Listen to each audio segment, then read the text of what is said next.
Hello everyone, welcome back.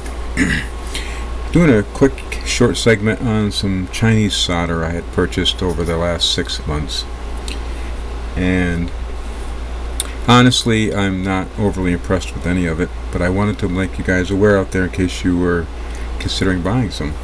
So there's one that's fairly usable.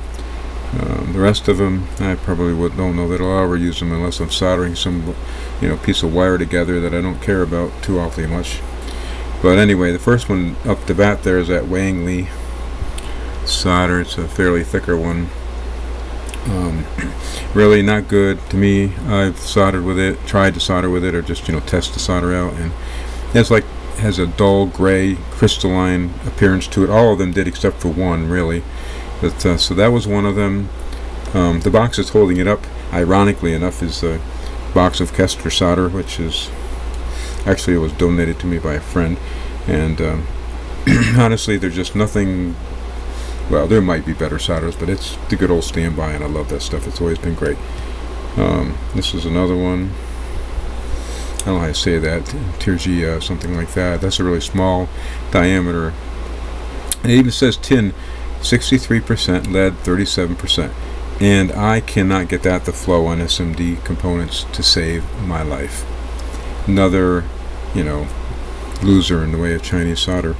I actually didn't even find a winner, to be honest. And if there's anybody out there that's bought some Chinese solder that has worked, please let me know, because it's good information and it's good feedback for other people as well. So be sure to post that in the comments.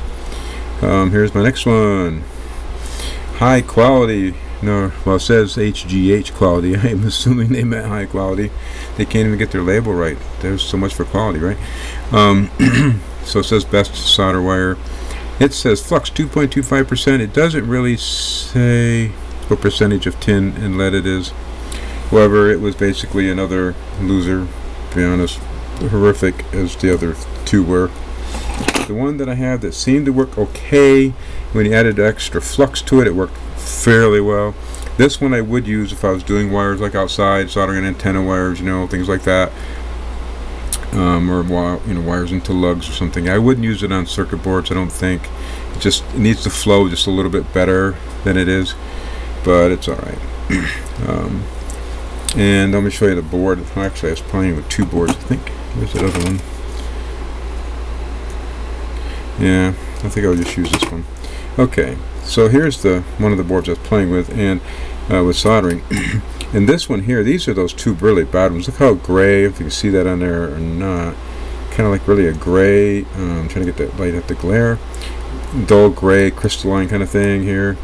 I think this one was the Kester solder, nice and shiny.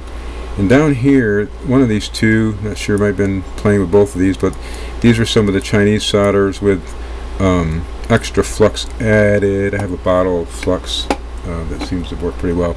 And I also have this stuff here. I just bought it. This is pretty cool stuff. It's an irritant, so you have to be careful using it, but C-flux. Everybody raves, well, I'd say 90% of the reviews I saw on Amazon rave about this stuff. But I have to tell you, I took the solder and just dip it in it. It's like a gray paste kind of stuff, just so you see. Like that. And I dipped my solder in it and then soldered, and I did that with my SMD components because when I was building these attenuators, because I really wanted to make sure the solder flowed really well, and there's not a lot of solder to begin with, so that was important. And that stuff just makes that solder just like wick on there. When you use solder wick and it sucks the solder off, but this is like makes it wick on.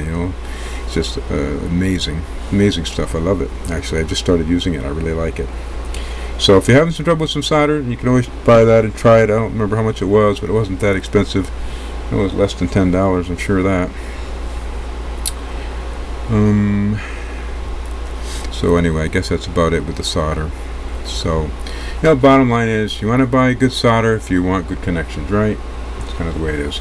I did buy this liquid flux. This is MG Chemicals. I guess that's kind of a known brand, whatever, of rosin. It's good. It's the usual stuff. Quite good. So that's it. Take care, everyone. We'll see you next time.